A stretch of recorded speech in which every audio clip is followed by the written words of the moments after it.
కేవలం వైఎస్ఆర్సీపీ వాళ్ళు మాత్రమే ఇలా చేస్తున్నారు అనడం అనేది సత్యదూరమైనటువంటి మాట.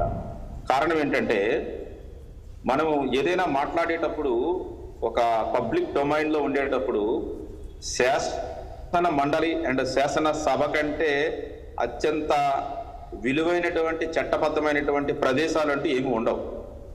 ఈరోజు గౌరవ ముఖ్యమంత్రి గారు ఒక చట్టం తీసుకురావాలి, ఫలానా వారు సైకోలుగా మాట్లాడారు, శీలం గురించి మాట్లాడుతున్నారు అంటున్నారు.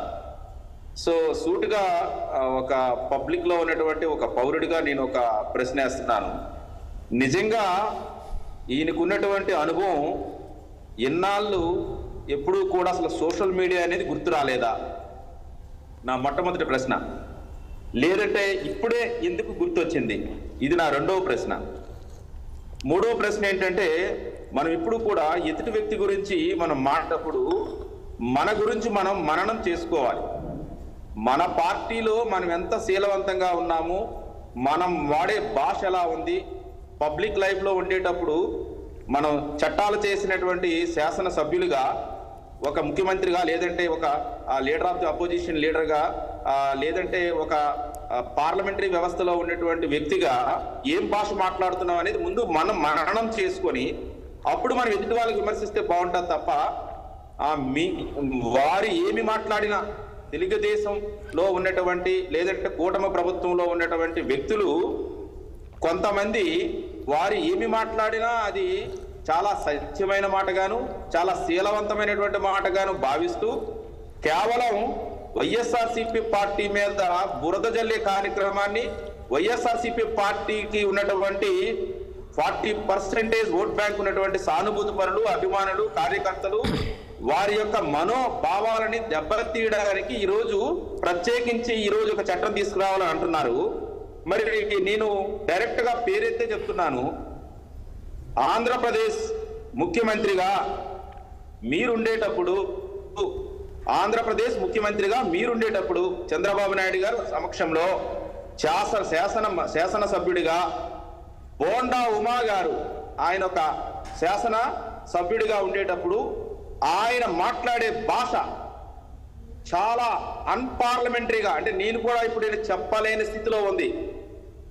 అంటే ఆ వల్గర్గా మాట్లాడారు. అక్కడ కూడా ఒక మాతృ వ్యవస్థకి దెబ్బతీసేటట్టు గౌరవప్రదమైనటువంటి భాషని మాట్లాడకుండా ఆయన తాలూకా హావభావాలు కానీ, ఆయన తాలూకా చేష్టలు కానీ, లేదంటే ఆయన తాలూకా అరుపులు కానీ, ఆయన మాట్లాడే భాష కానీ ఇప్పుడు కూడా నాకు చెప్పాలనిపించట్లేదు. ఎందుకంటే చాలా మంది ప్రేక్షకులు ఈరోజు మనల్ని గమనిస్తుంటారు, మన భాషను గమనిస్తుంటారు. సో వారిపైన మీరు ప్రభుత్వంలోకి వచ్చిన తర్వాత ఎందుకు మీరు ఇంతవరకు కేసు పెట్టలేదు?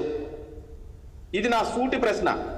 ఇంకొకటి, చాలా మంది సోషల్ మీడియా అనేది కేవలం వైఎస్ఆర్సీపీ పార్టీకే ఉందా, లేదంటే తెలుగుదేశం పార్టీకి ఇతర పార్టీలకు కూడా ఉన్నాయా లేదో తెలుసుకోవాలి. మీరు ఎప్పుడైనా కేసులు బుక్ చేసేటప్పుడు సమన్యాయం పాటించాలి.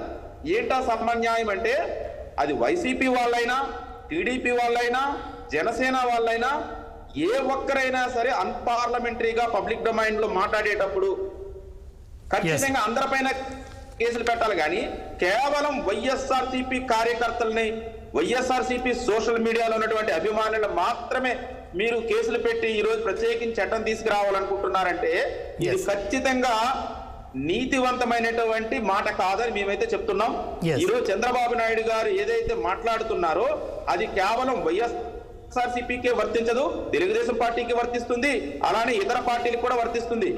ఈ రోజు మనం గమనించాలి, ఈ రోజు జరిగిన సంఘటన ఇదే. ఈ రోజే శాసన మండలి అంటే అర్థం ఏంటంటే మెంబర్ ఆఫ్ లెజిస్లేటివ్ కౌన్సిల్, మేధావులు ఉన్నటువంటి అత్యంత గొప్ప వ్యక్తులు, అంటే విద్యావంతులు, లేదంటే వ్యవస్థలో చాలా మంచి సుగుణాలు గల వ్యక్తులు ఈరోజు శాసన మండలికి వెళ్తారు.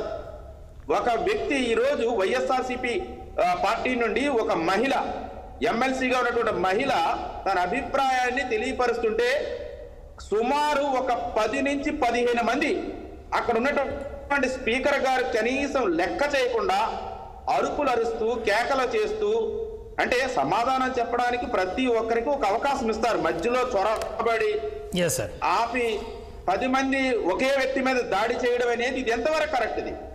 ఈ మధ్యనే మన ఆంధ్రప్రదేశ్ హైకోర్టు కూడా సుప్రీంకోర్టు కూడా కొన్ని రకాలైనటువంటి తీర్పులు ఇచ్చింది. ఏంటి ఇచ్చిందంటే సోషల్ మీడియాను కట్టడి చేయడం అనేది అంత సింపుల్ గా జరిగేది కాదు.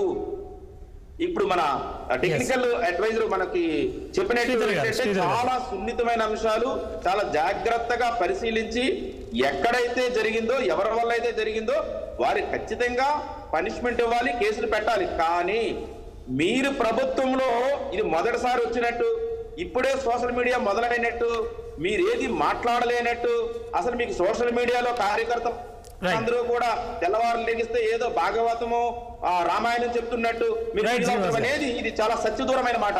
ఇక్కడ వైఎస్ఆర్సీపీ పార్టీని మాత్రమే ఈ రోజు మీరు లక్ష్యంగా పెట్టుకొని వైఎస్ఆర్సీపీ కార్యకర్తల్ని, వైఎస్ఆర్సీపీ అనుచరుల్ని, వైఎస్ఆర్సీపీ అభిమానుల్ని పూర్తిగా ఏంటంటే భయభ్రాంతులు చేయడానికి చేస్తున్న చట్టంగా మేమైతే భావిస్తున్నాం. రైట్ శ్రీనివాస్ గారు, మీకు జస్ట్ క్లారిఫికేషన్ కోసము ముఖ్యమంత్రి గారు మాట్లాడుతున్నప్పుడు ఇంకో మాట చెప్పారు.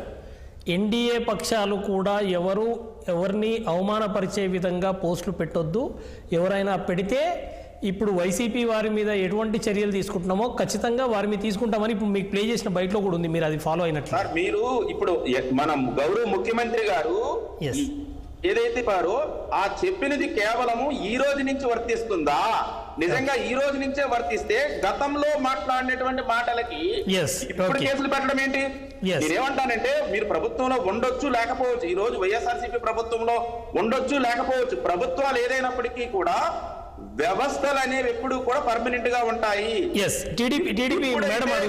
గత 5 సంవత్సరాల కిందట జరిగినటువంటి సంఘటనలో అప్పుడు ప్రభుత్వాలు పట్టించుకోలేనప్పుడు పోలీస్ స్టేషన్లు పట్టించుకోలేదా అని అడుగుతున్నాం.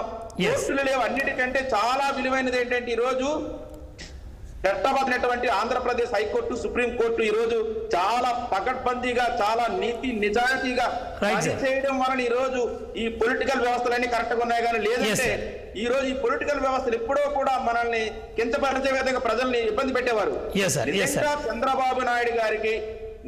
చంద్రబాబు నాయుడు గారికి లేదంటే ఈ ప్రభుత్వంలో ఉన్నటువంటి పెద్దలకి అంత మంచి ఆలోచన ఉన్నట్లయితే ఆ రోజు మీరు కోర్టులను ఎందుకు ఆశ్రమించలేదు? తల్లిని కానీ లేదంటే ఒక బిడ్డను కానీ లేదు ఎవరిని ఏ ఒక్కరినైనా సరే ఒక వ్యక్తి మరొక వ్యక్తికి పబ్లిక్ డొమైన్ లో గానీ వ్యక్తిగతంగా గానీ బాధ పెట్టే హక్కు లేదు.